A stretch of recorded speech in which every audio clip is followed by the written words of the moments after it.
Hello everyone. Myself Rutipal. My today's presentation topic is India's soft power and global cultural strategy, a cultural studies perspective. Here is my academic information, table of content, and research question and hypothesis.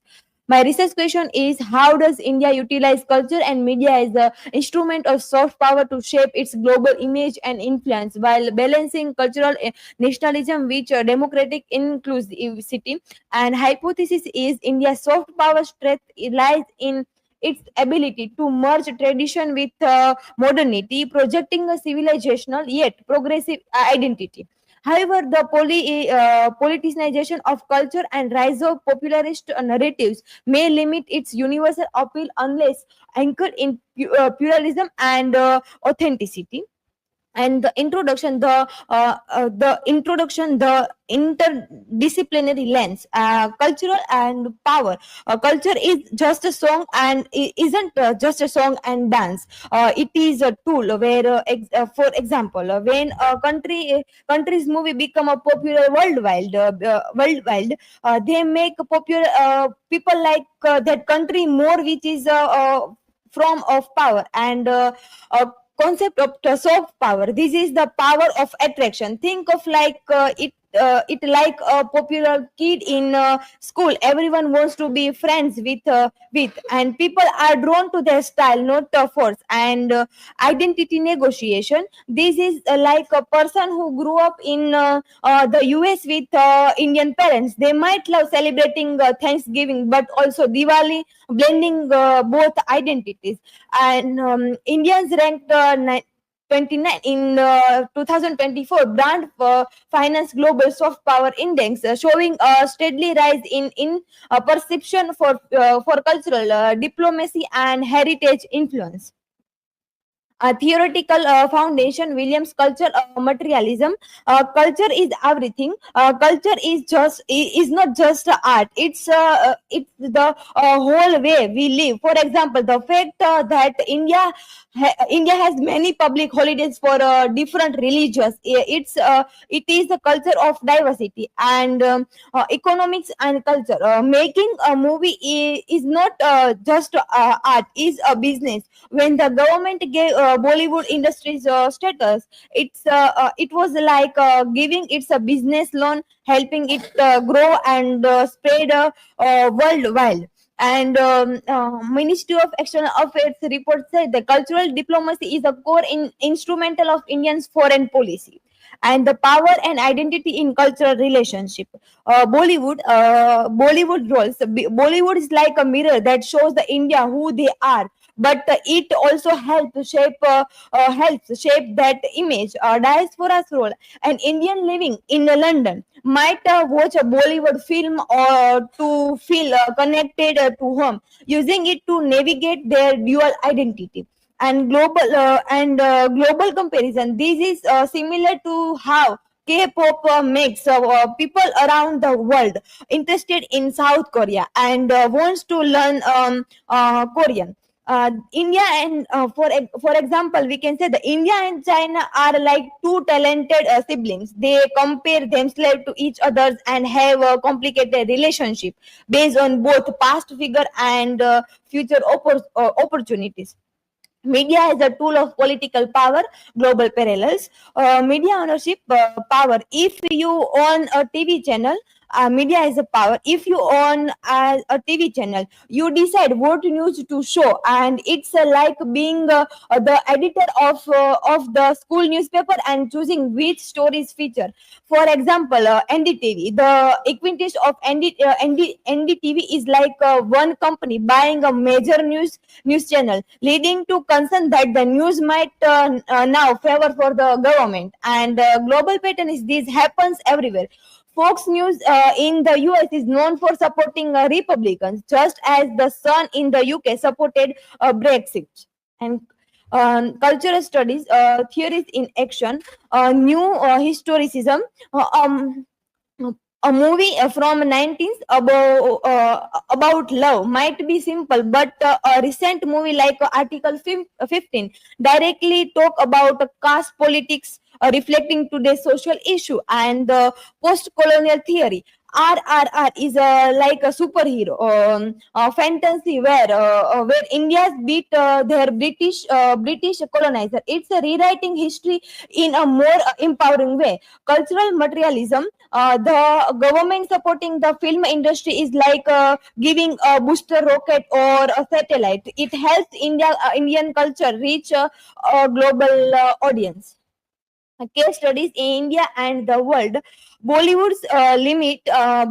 While people in Nigeria might love Bollywood, it's still not as mainstream in the West and in as Hollywood. And for example, we can say IPL. The IPL isn't just a cricket; it's a sports festival that bring together international player and fans, building connection and yoga scale. The UN International Yoga Day is a success because it's not seen as Indian propaganda, but as a universal gift for health and peace and health and peace.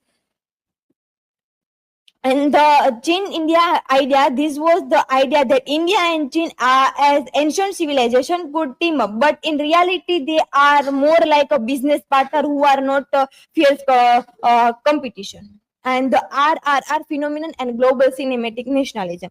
The movie RRR is an exchanging action movie, but it also a story about Indian defeating their colonial master, which state national pride. China's Wolf Warrior. This is a Chinese version, which Chinese hero beats the Western villains, promoting a strong image of China. And USA Top Gun. This film is a thrilling jet movie, but it's also celebrating of American military excellence and heroism. What is the difference between three? That in India's nationalism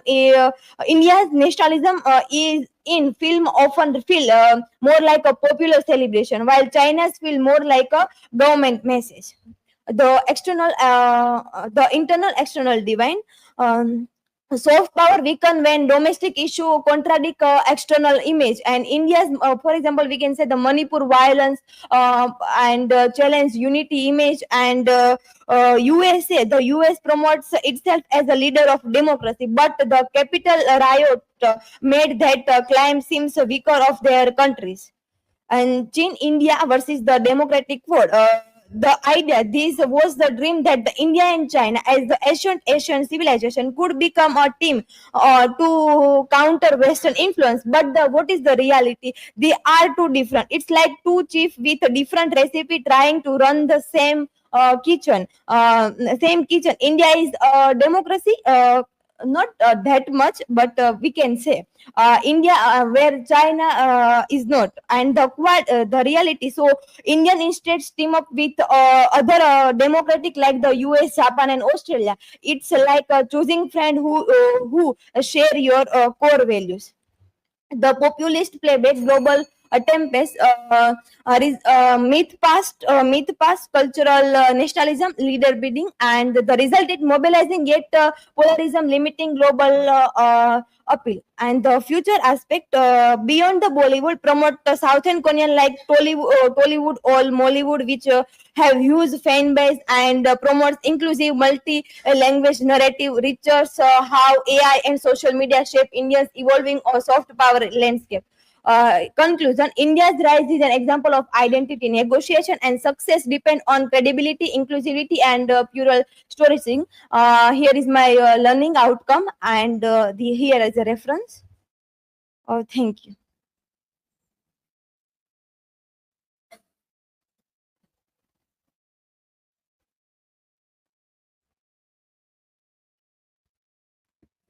So my question is, can you explain the key difference between software and cultural relations with a simple example? Uh, the core difference between soft power and cultural relationship is that soft power is an one-way attraction, and cultural relation is a two-way partnership. For example, soft power is you watch a movie, for example RR movie, and you see the glory of India, and that you say that India is the good, that is the soft power. One way, your own opinion.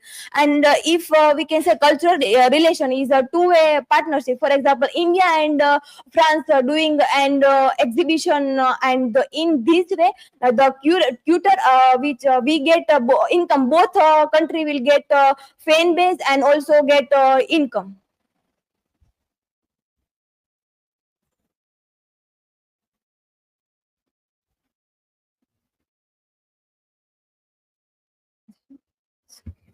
Rutvi, you call the diaspora powerful ambassadors, but aren't they also a source of criticism regarding domestic issues? How does that dual role affect soft power? Yes, this dual role is a key feature. As ambassador, they promote culture and build a bridge between two country or other country, and a natural way attraction. And as a critic, they critic, it represents that they are individual, not in under pressure of any other country. For example, we can say Dhruv Rathi or and Ravish Kumar, they are showing India in a truth way, but he is not under control of Indian government. So this way we can say that as ambassador and as a critic. So this is from my side. Thank you.